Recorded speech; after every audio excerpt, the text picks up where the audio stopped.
Okay.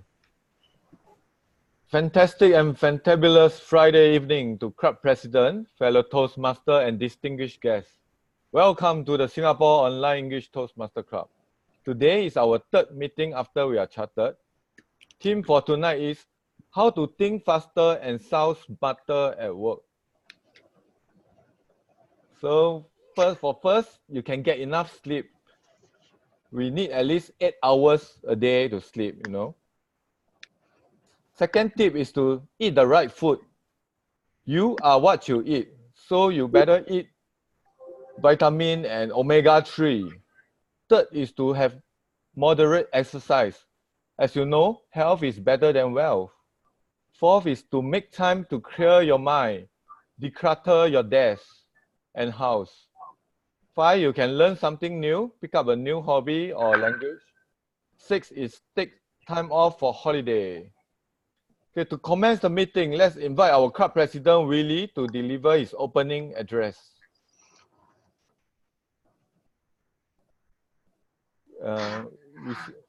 Is Willie around? I'm around. Okay. Good evening, everyone. I know we have a late meeting due to a workshop. Never mind. Many of you have learned to think on the dot tonight successfully. So I hope to hear good news for your table topic contest, your club table topic contest that is coming up in the next 2 months. I hope you can be the champion of your club. Not forget about being a district because most of you are part of the online club, but at least your club contest, you are the table topic winner because you spend the last 1.5 hours listening to champion speaker looking for or table topic. So I believe next week Uncle Kirky will give you a very harsh evaluation topic next week if it's table topic master. Over back to you, CJ.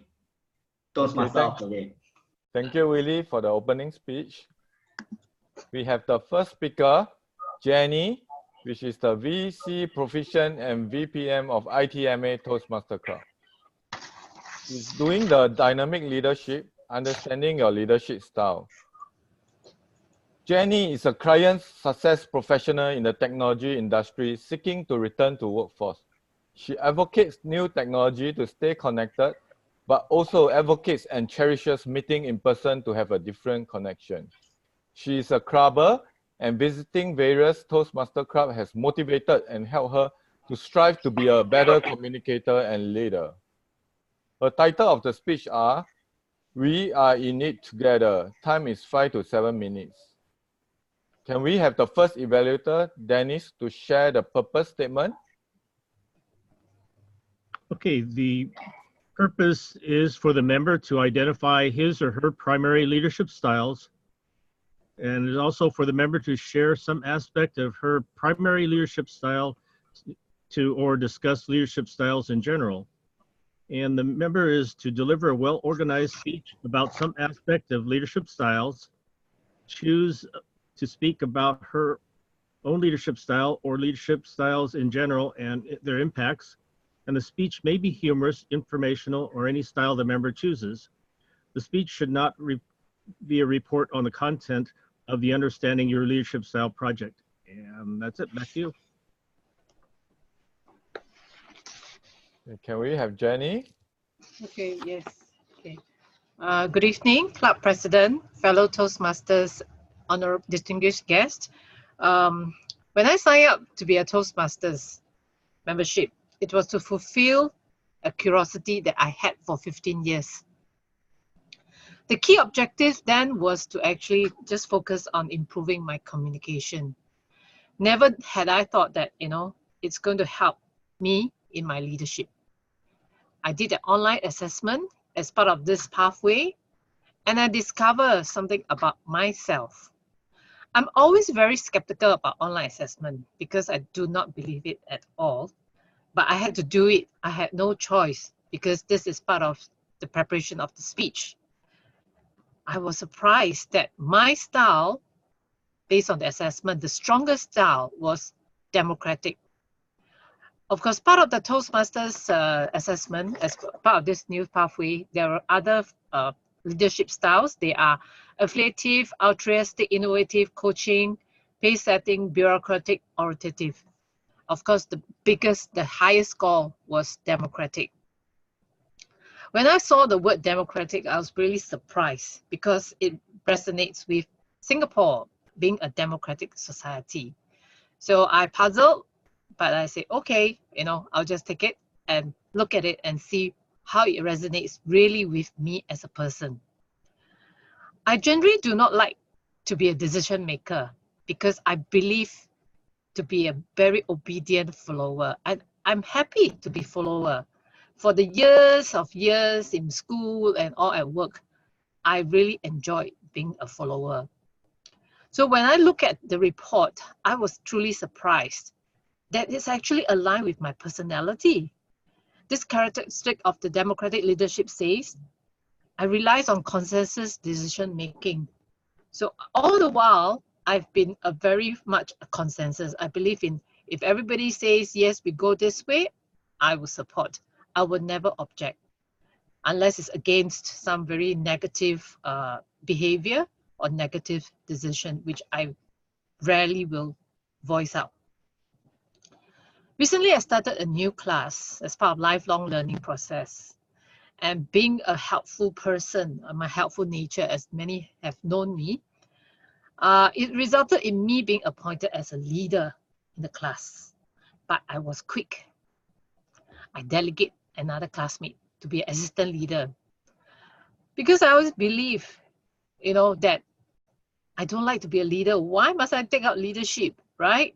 So without his permission, without my lecturer's permission, I automatically tell him, say, okay, you be the assistant leader.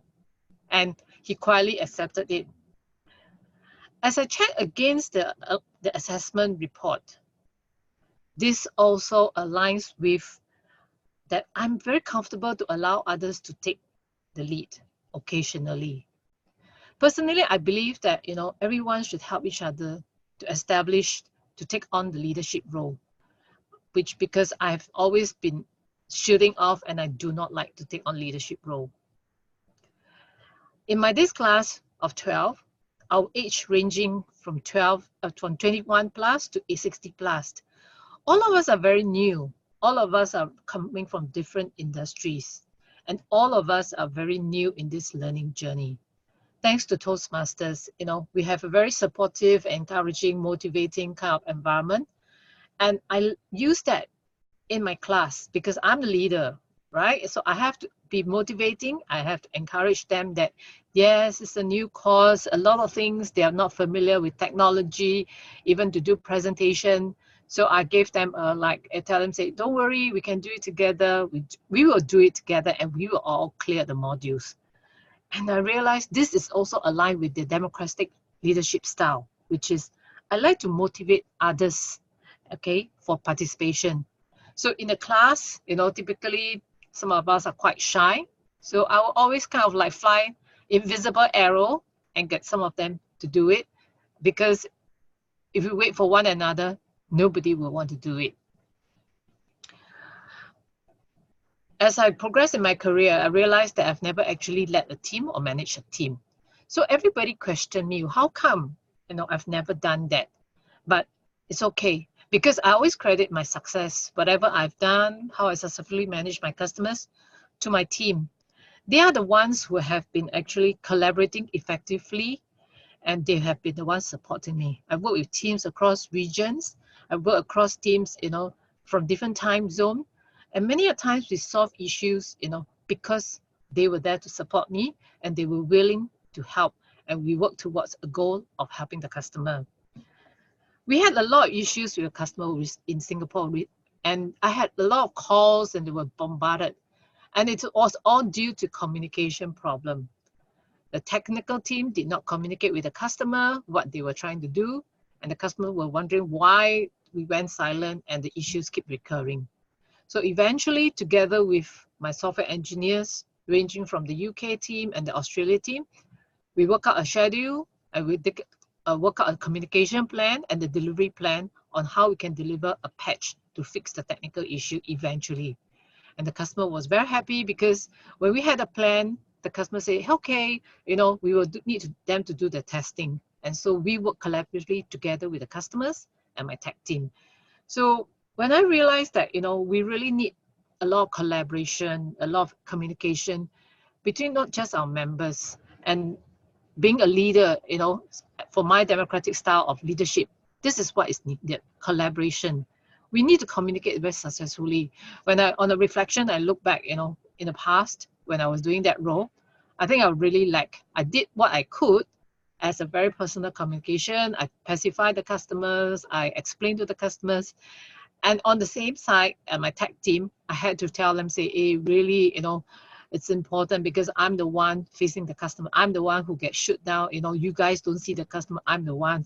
So kind of playing a sympathetic, pitiful role and tell them, say, hey, you guys I really need your support. So being a lady, probably I had advantage because all the engineers were guys. And as I normally do not like to make decisions, you know, because I find that I'm always afraid of making wrong decisions. But at times, I realize that as I work across different organizations, sometimes we really need to make decisions because some of the team members are really young and some they're not so knowledgeable in certain aspects of handling the customers. So I put a stand and I will make. So being a democratic style, typically, you know, if working in the startup companies, you know, it might not be effective because that's why I never really want to work in a startup company, because I would not be very effective in those companies because I literally do not like to make decisions, but I always believe that the team is part of my success. The team is where drives the company. At the same time, when I was a customer manager, similarly, because I handled a lot of technical issues, there was a very severe issues from a Japanese customer. They had very high expectations when we present a root cause analysis report. It's not just about solving the issues. They were looking at beyond that. What would we do? What can be prevented? So together with the software engineers all the way from the States, you know, we worked through the root cause analysis report. We even conducted a conference call together with my engineers, with the customers, Japanese, across different time zones. And we had really great meeting. I have really deep respect for all these engineers. They are very seasoned. They are very knowledgeable. They have known the systems in and out of the customers for a very long time.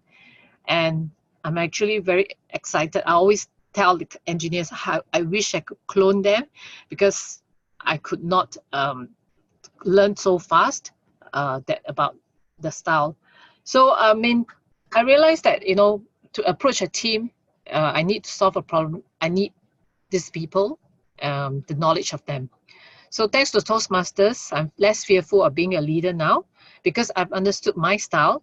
I'm also ready to take a more leadership role, which is like to improve my leadership skills as I want to help others as well.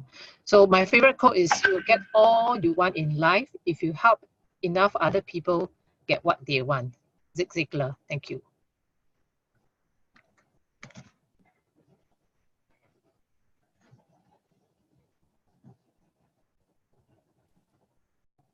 I thank you, the jovial, joyful Jenny, for sharing her leadership style with us. Let's move on to the next speaker. Next speaker, we have Shan Shan, ACS ALS PM5 VC5 from Astro and Toa Payoh South Toastmaster President. She's doing the Engaging Humor series.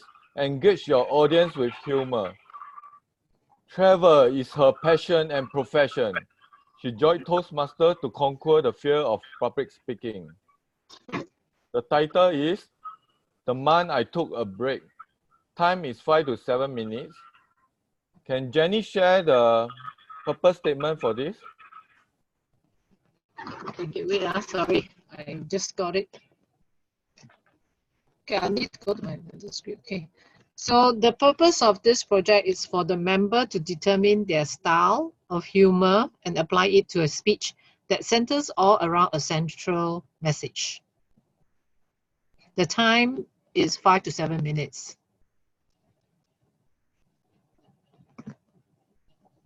Okay, Shan, you can start now. All right. Now, imagine yourself wanting to take a shower, but you have a bandaged toe. And the doctor told you, do not get the wound wet. So what happened? You need to take a plastic bag, wrap it around your toe, around the ankle, and take a shower sitting down. How many of you have this experience of taking a shower while sitting down in the shower room? I see Angela has that experience. And yes, this October, I actually had the whole month to take the shower. In fact, I still have to take the shower with the left leg wrapped in a plastic bag. I was like, when can I really wash my leg without having a plastic bag on the leg and to stand in the shower while taking a shower? This is the experience I had the past month, where a tiny little mark on the left toe, underneath the left toe, became such a big wound that required a surgery to remove it. That day, rather, it began on the 14th of October, where it was just a small bite, this small, so tiny that you didn't realize it's under your toe. Then it grew and grew and grew and grew until it was so big that you see the doctor says, no, you can't do anything about it in my clinic. You have to go to the A&E and get the wound surgery. Surgery? Do I have to stay in the hospital? Well, of course you have to stay in the hospital. Then why do you go for surgery for? Is that a day surgery thing? I don't know when they will do the surgery for you. That's what the doctor says. When will be the surgery on that day? Okay. So what we did was head to the hospital, settle down, look at the clock. 1 hour waiting time. 1 hour.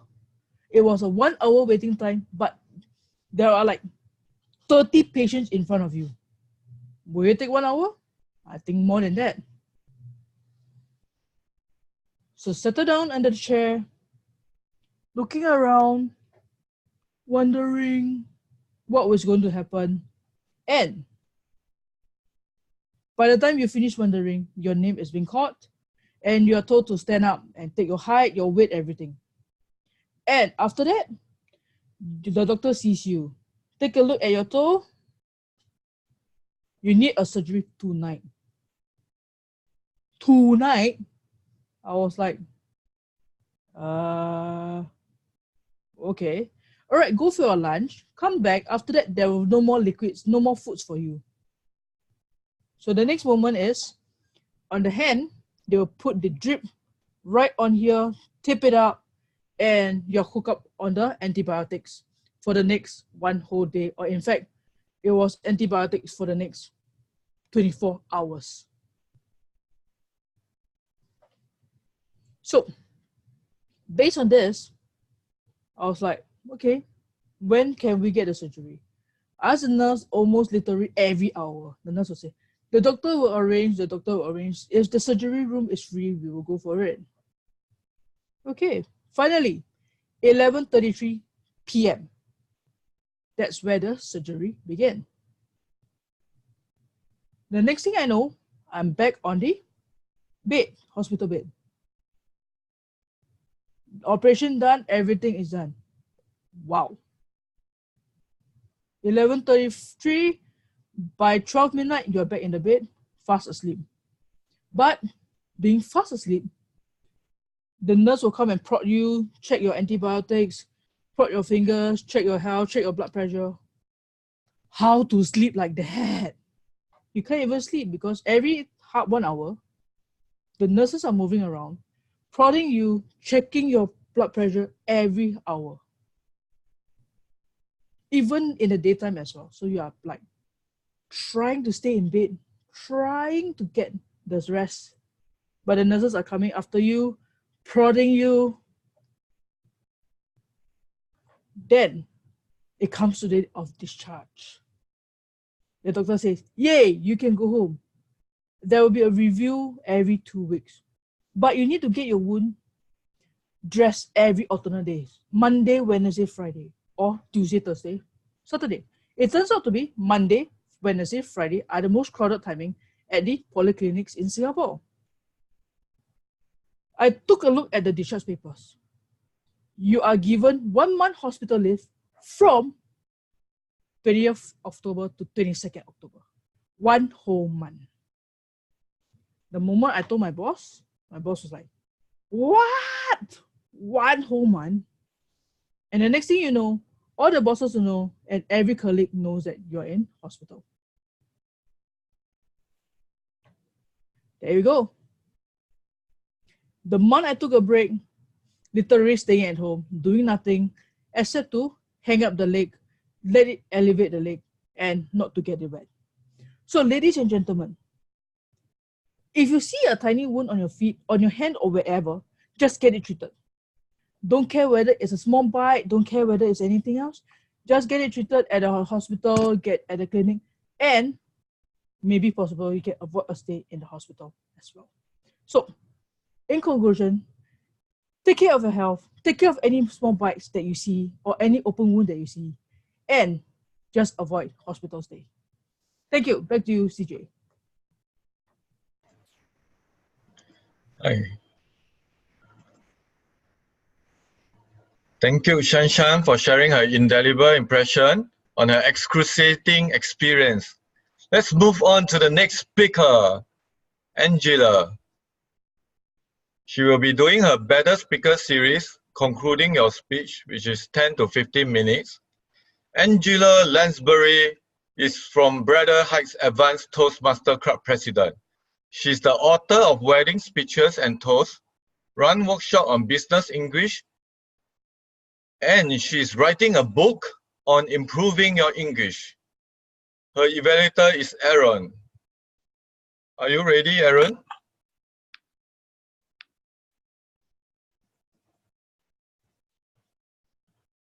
Okay, can we get Angela? Yes, hello? I don't see myself. What's gone wrong?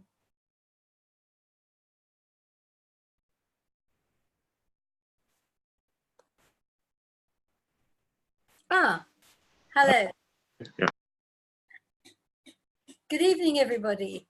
My name is Angela Lansbury. She seems to come out backwards on my screen. I must work on that. I'm going to tell you how to end your speech. The important thing is that you should know where you are going. Now, one way you can do this is with bookends. You have a beginning and an ending which echo each other. I will start by saying, Shakespeare said, all's well that ends well.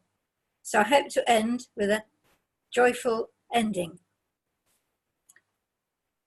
My favorite speeches all begin with quotations.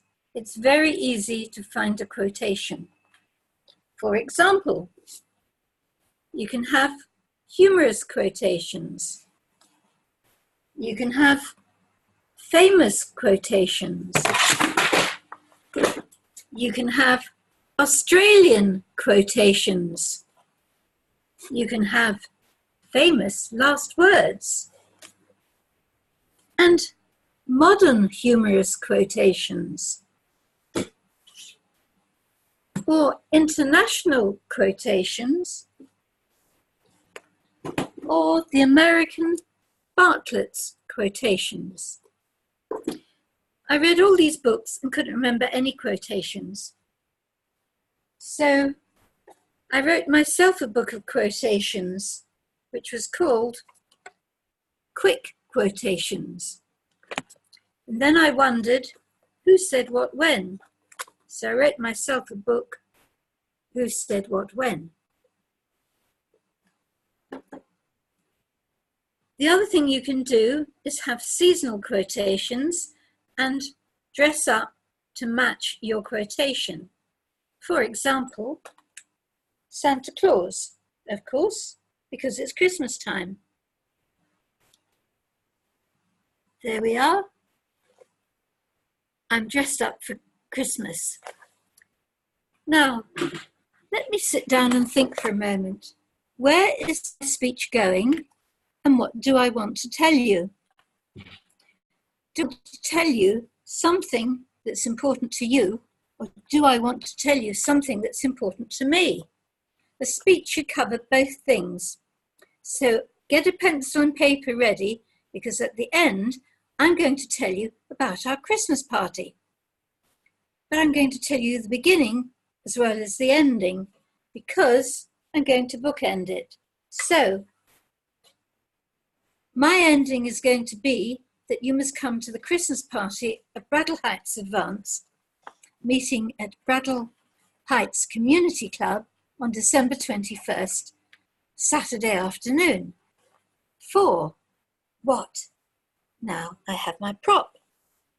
A Christmas party and a workshop when I'm going to be giving a speech on speechcraft, which is a crash course in how to give a speech. So, to recap, so far we have learnt to use quotations. Of course, books are a bit old-fashioned. You don't need books. You can go online and you will find all sorts of quotations, motivational quotations, anything you like. In addition to quotations, you could start with drama. You could be singing. We've got January coming up, and you're going to have lots of table topics and speeches about beginnings, new beginning, turning over a new leaf. What else can you do to combine quotations with props?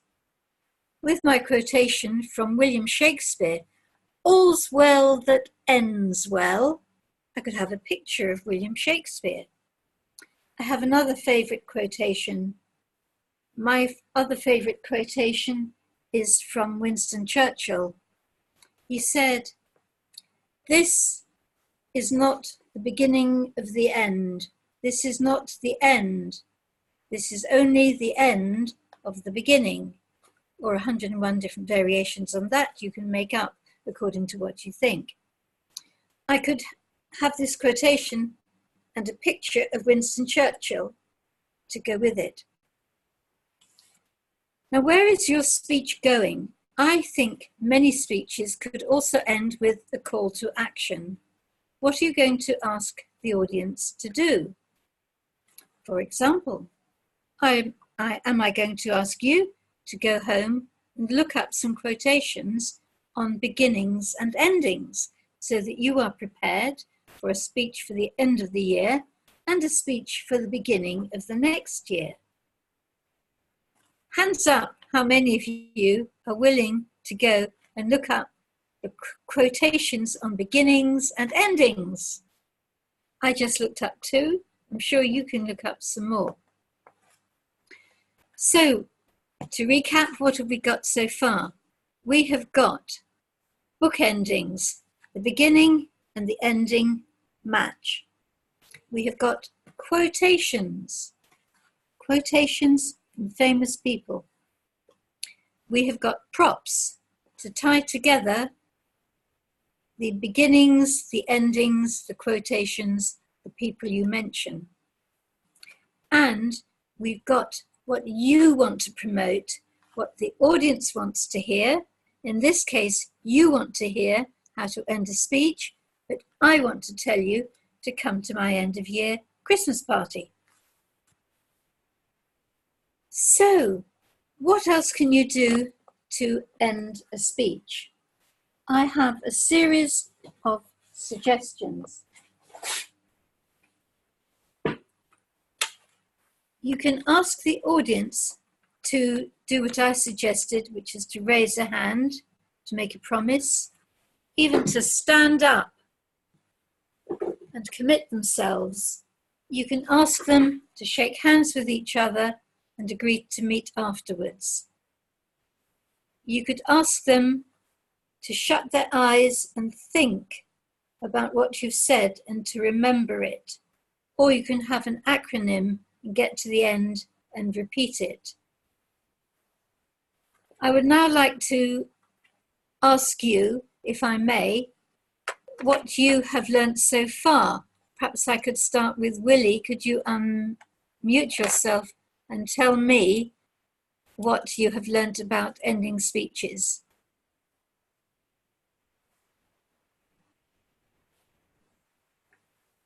Don't seem to have Willie. Well, if you don't have anything coming to the end, then you just carry on.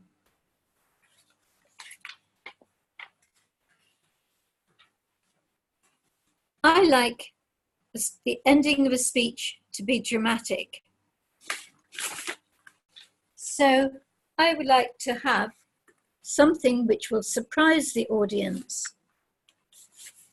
I could tell you that when you come to my meetings, you will always get a surprise. I could tell you that my meetings are always something patriotic for Singapore. I could tell you that you're always going to learn something about language.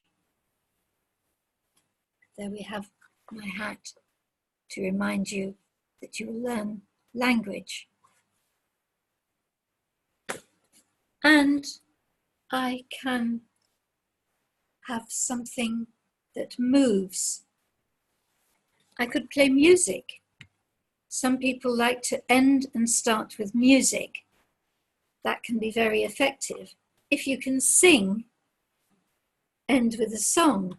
For example, end of the year, Auld Lang Syne. Should old acquaintance be forgot and never brought to mind, but we'll all meet again for the sake of Auld Lang Syne. Old time's sake, old friend's sake. I hope you will meet me again at my meeting and I will tell you more about speeches and how to end them. Back to you, Toastmaster of the Day, because I have come to the end of my speech. But very quickly, what are we going to have? We're going to have bookends. We're going to have quotations, my quotations, other people's quotations. We're going to end with a quotation from Shakespeare. Shakespeare said, "All's well that ends well. So let us end the year well and end it together." Thank you, my fellow Toastmasters. And now I shall vanish like a fairy.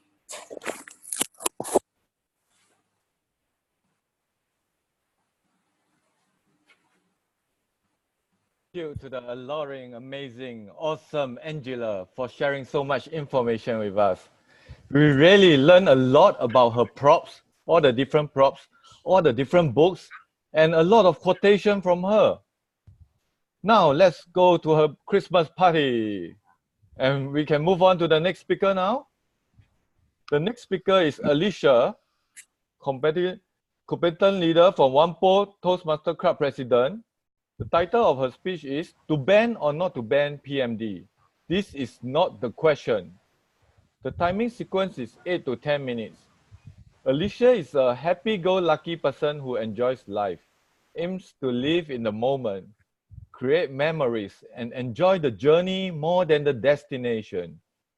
Her hobbies are playing the saxophone, digital photography, sports, and being a tourist within her own country. Her evaluator is Gerald. Can we have Gerald to share the purpose statement?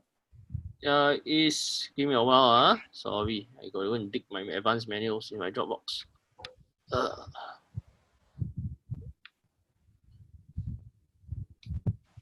Wait, let me find it.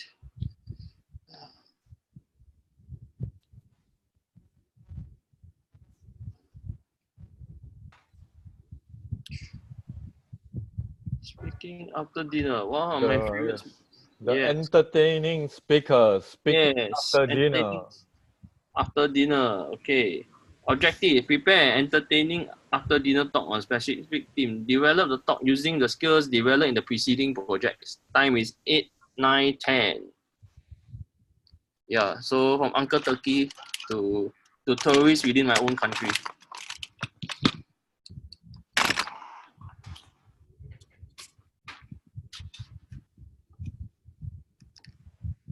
I hand it to Willie, to CJ. Okay, Alicia, are you ready? Not yet. I'm trying to locate my timer. Okay. Willie. Can you see Willie timing? Okay. Go to the gallery view. Okay. I've seen it. Okay. Okay. Good luck, Alicia. Thank you. Okay, Uncle Turkey, wish you all the best. Thank you for coming for my housewarming party. And I hope everyone has enjoyed the dinner. I'm so happy to welcome everyone to my humble home. And I almost did not make it to host this party because I was almost hit by e-scooter. So one concerned friend asked, "What happened?" I answered, "This happened while I was chatting with my friend and walking along the sidewalk towards the MRT and heading home. Suddenly, out of nowhere, an e-scooter just swerved in front and overtook me. There was no warning bell at all. What a close shave. Just 10 centimeters before I was hit by the e-scooter. President, distinguished guests, and fellow Toastmasters, have you ever had a near accident with an e-scooter? I have had my share of close shaves, but does it warrant to ban personal mobility device, or PMDs for short? Let me share with you why there is more to it than focus on to ban or not to ban PMDs. Back to the dinner. Another friend, Michelle, says fiercely, "Alicia, the government is right to ban PMDs because too many people are getting injured and dying from it." I replied, "With due respect, Michelle, I agree with the government to ban PMDs on footpaths. But the questions we should be concerned are, was the ban on PMDs on footpaths on 5th November? It certainly wasn't. Let us look at the costs and benefits of the ban on footpaths. Last year, there were 299 accidents involving PMDs, as compared to 1,836 for bicycles, 5,700 for motorcycles, and 6,743 for car-related accidents. So let's take the ballpark figure of 90,000 PMDs, 130,000 motorcycles, and 600,000 cars. So it seems that a very small proportion of PMDs, like 0.33%, are involved in accidents. So as a mode of transport, PMDs are somehow more dangerous than cars or motorcycles. Are not very dangerous than cars and motorcycles. Rather, it is their novelty and their presence on the pavements that frighten Singaporeans. And this is in line with the increase in accidents also in countries like USA, where there are more than 1,500 people injured since 2017. with the emergence of e-scooter sharing firms like Bird and Lime. Now, there's a trade-off between costs and benefits, and a trade-off between risks and conveniences. Because if we were to enjoy public transport, it's to implicitly accept the risk of transportation, risk of accident, and fatalities. In that sense, if we accept cars because we think that speed and comfort outweighs the risk of traffic accidents, e-scooters are less acceptable simply because we do not see their value. Even if they are less accident prone, they remain unacceptable because most do not recognize their value as a means of transportation. Perhaps there is hope for PMDs after all. With the benefit of time and more information, we may come to accept their utility or value, which they have been the better part of 3 years. With better regulation and policies, they may make a comeback. So rather than ban them, were there any other options? Apparently, after the big hoo-ha, after the ban, where there was a short mayhem, people were not happy, especially the PMD riders, and pedestrians were accusing PMD riders. The Ministry of Transport finally implemented the recommendations of the Active Mobility Advisory Panel. Firstly, is to improve more infrastructure. However, with more infrastructure, there are two problems, mainly time and efficiency. The LTA plans to complete 750 kilometers of dedicated cycling paths by 2025, with an additional 250 kilometers by 2040. That means to say there will be at least 1,000 kilometers of cycling path. By then, public anger would surely have simmered over.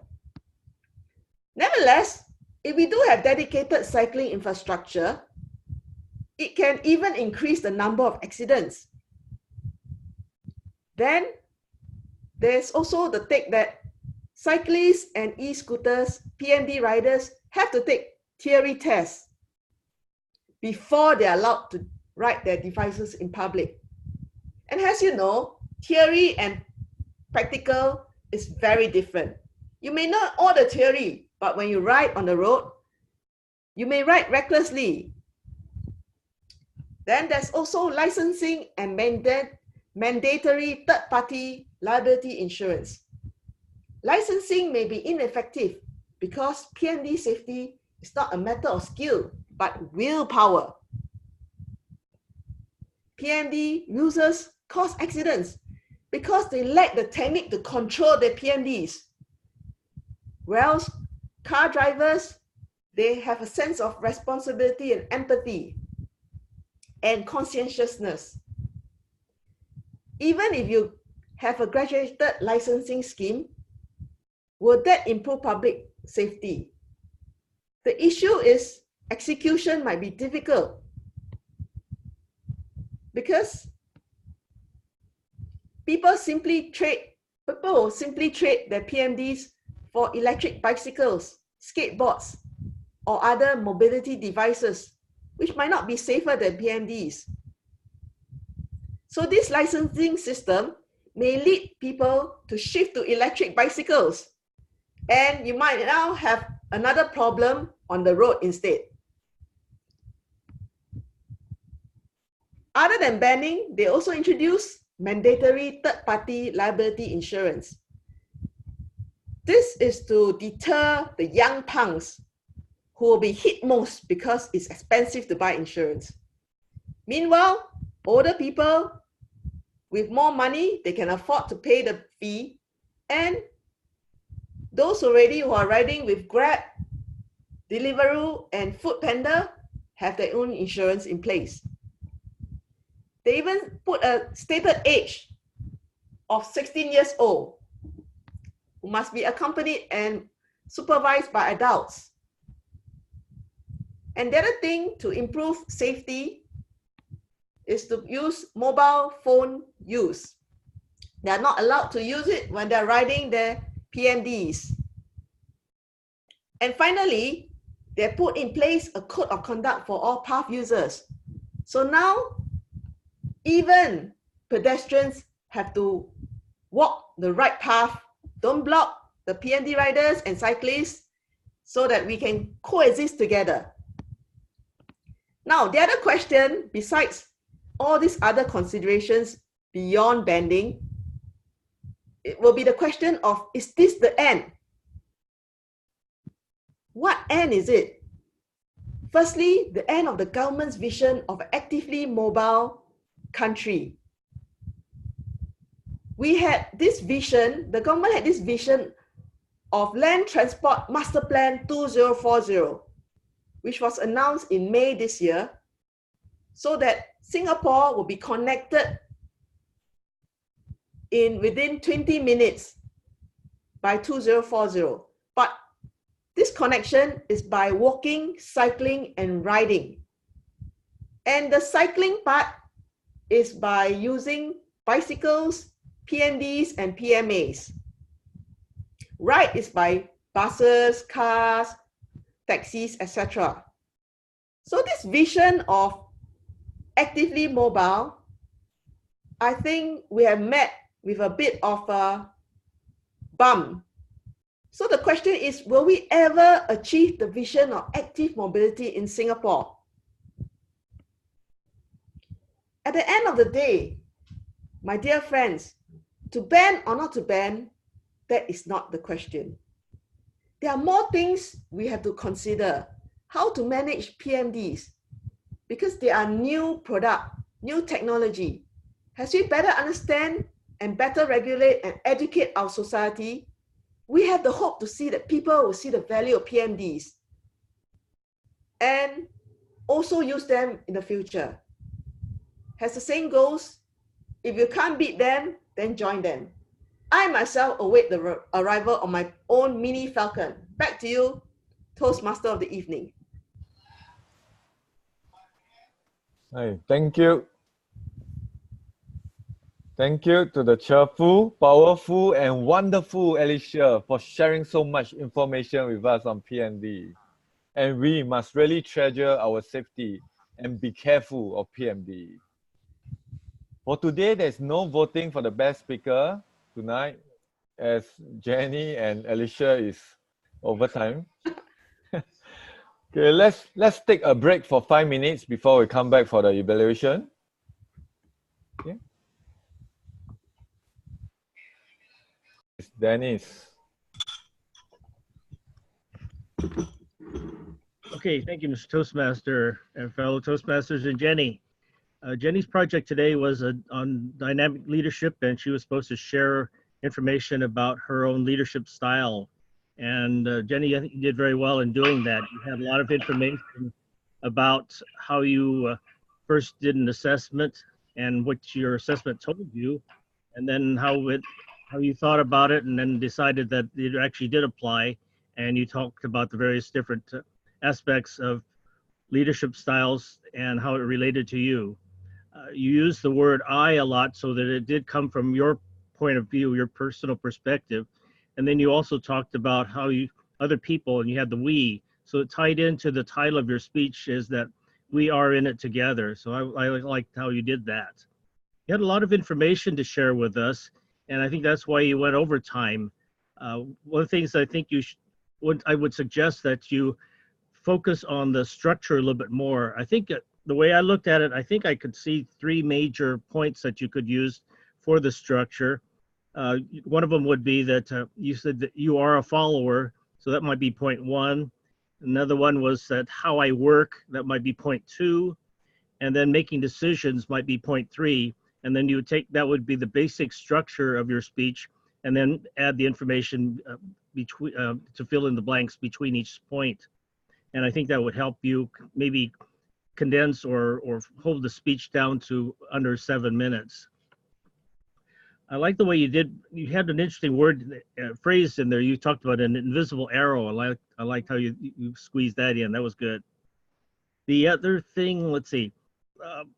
one thing that I also noticed, and I'm actually looking at right now, if you look at the video of yourself and see, you find that your chin is at the bottom of the screen.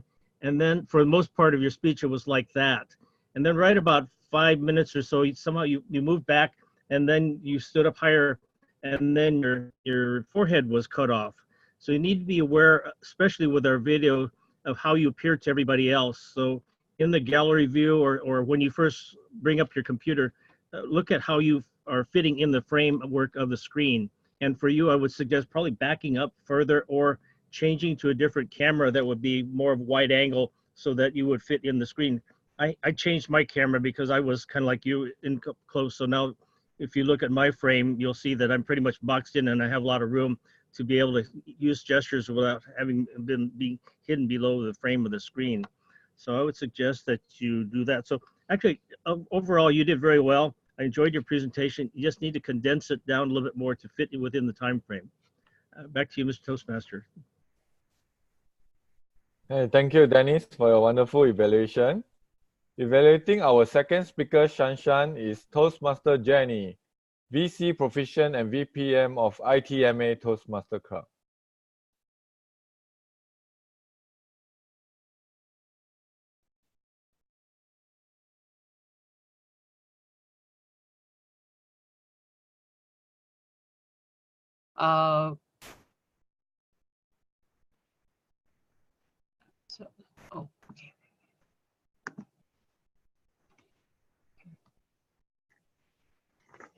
Okay. Congratulations, Sunshine. This is my first time doing a assessment of presentation online, so pardon me if I've not done it well. So I think it's the topic is more on humor. Well, you gave us a very good story of sharing your experience about how this little wound became a very, very big one that requires surgery.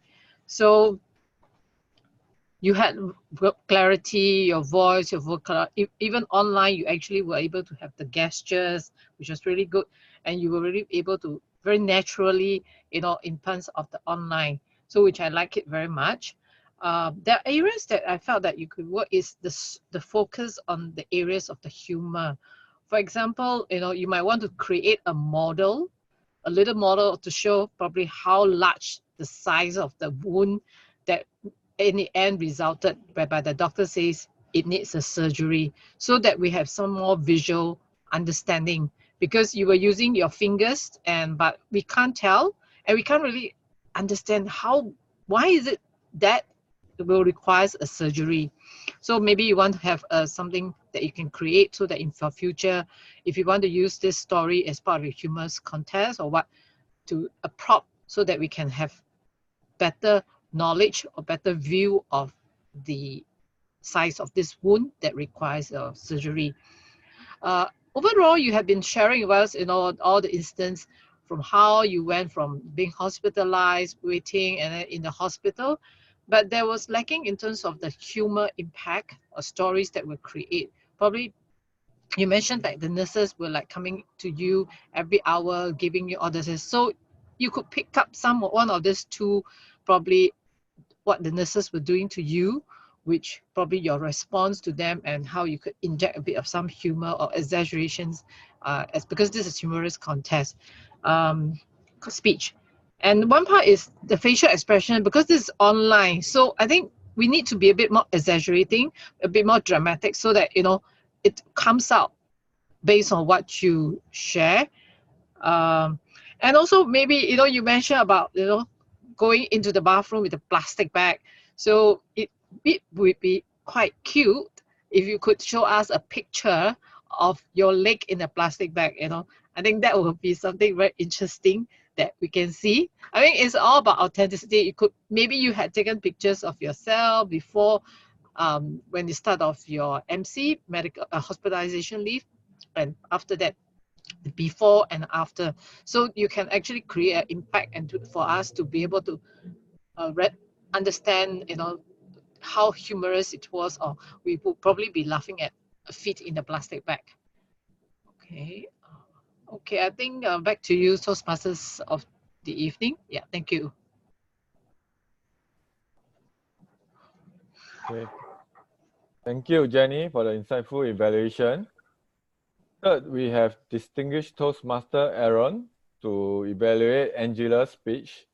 Aaron is a president of Lohas and Health Century Toastmaster in District 89 and District 118. He's also B15 H1 Area Director in District 70 and 89. Let's welcome Aaron. Okay, thank you very much, though, and thank you, Willie, for dragging me back into the real world. Yeah, it's about evaluating Angela on the Better Speaker series in relation with concluding your speech. So let me evaluate on how Angela did well. This speech is something that I can see Angela actually taking a step forward, even better than before, with the suspense is like an art. You can see like a fairy godmother is like the start and the ending. You can see that it's actually giving us some suspense to enhance the flavor of what a Better Speaker series is about. Because the Better Speaker series actually has a set of models for PowerPoint presentation and also the speech type. So what she did is that she showed us a couple of things related to quotations and share some examples about various different books. And every single point, after around like 5 to 6 minutes or so, she will actually say a wrap up of a summary of what you have learned. So always having a summary is always a good thing to recap what have I missed, and then I'm actually going to follow up with what she's saying. So the pace-wise, I can actually follow up with what Angela did. Now, in terms of content-wise, I can focus more on the quotations, the easier reference, etc. But now here's the challenge part. What is the objective of the Better Speaker series in terms of concluding your speech? It would be that how you can actually let us learn some tips and advice on how I can put this into quick use. So you give us some short examples of Shakespeare's and using a tool to actually compare the contrast of beginning and the ending are the same. But if I were you, I would actually use a speech or maybe some reference from other speakers like world champion speakers that I can start with a first sentence and the ending sentence the same.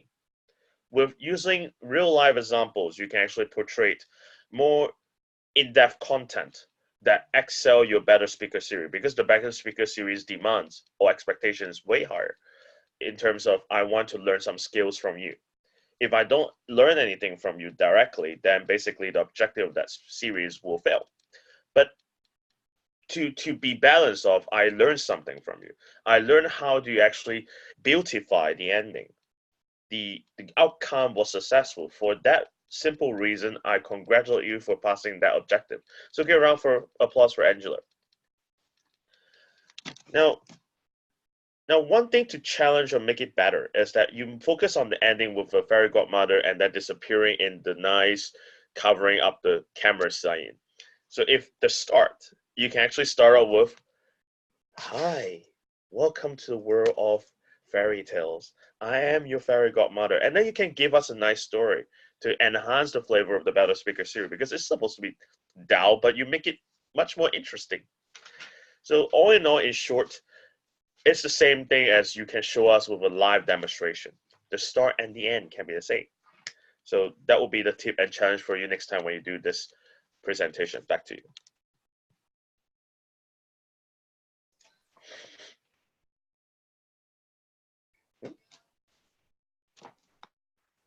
Okay, thank you, Aaron.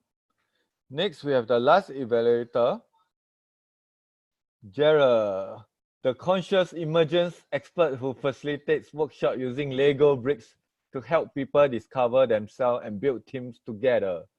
Inside Singapore Online Toastmaster Club, he is fondly known as Uncle Turkey.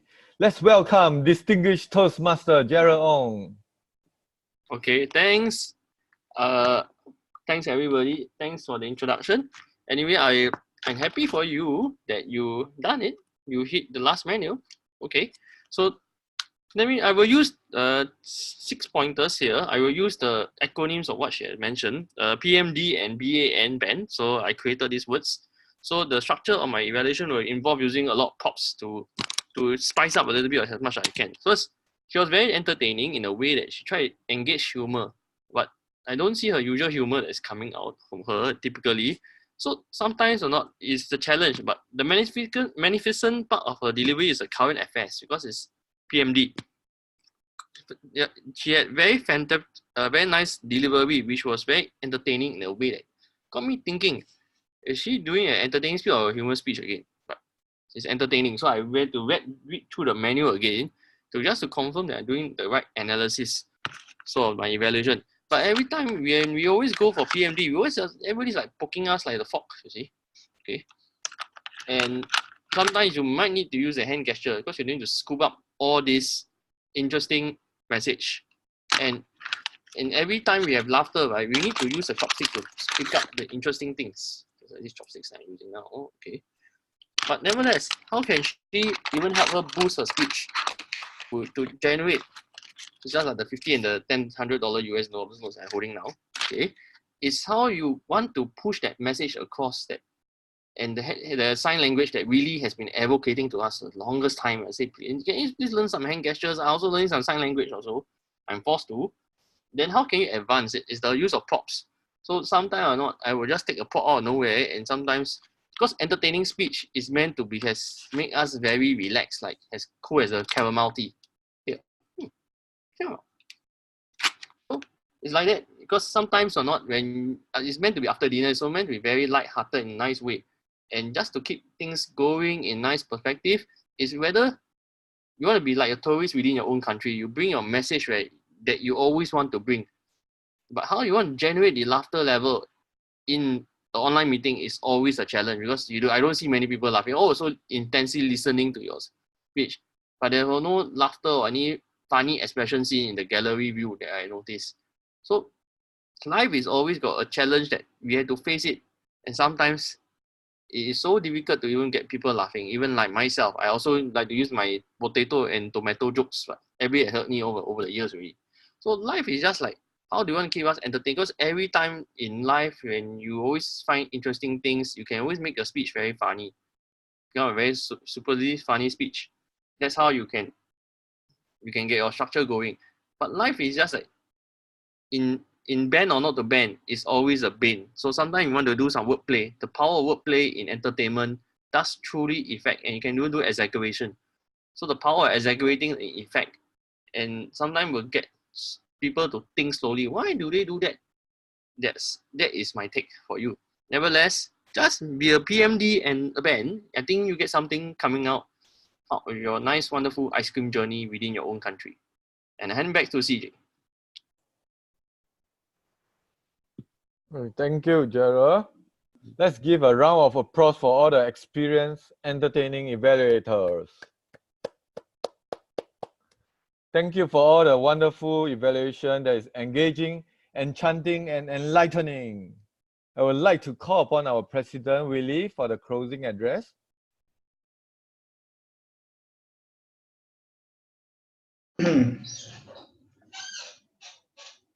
Tonight, we have the 3E. Enchanting, enlightening, enjoyable. Why so? That's why the Row Club, because of the workshop, we still can conduct our meeting as per normal. Normally, a physical club, if you go max 50% of the appointment holder, they will cancel the meeting. Regardless of whether the meeting is held by 4 persons, we still continue to run the meeting. So I like to thank everyone for taking their time, especially Dennis, who is online since 5 a.m. California time. Although for us it's midnight now, although most of us are very tired because of work, but we still maintain our momentum regardless of where we are. That is the Toastmaster spirit. That is our club spirit that we want to instill to all the members. Well, I understand that December is a holiday period. Well, do not despair, do not worry. The club will come back by 3rd of January. That's the first meeting. Tonight we have we learn many things. Am I right, everyone? Even our visitor Toastmaster, Jenny, and Shansha, whoever, I believe King4 table topic have enlightened us with interaction that you all might miss really a big workshop that have 100 people. We keep it small, we have more people attending. I mean, we get more interaction with King4. So I declare committee closed, and then recording will be stopped.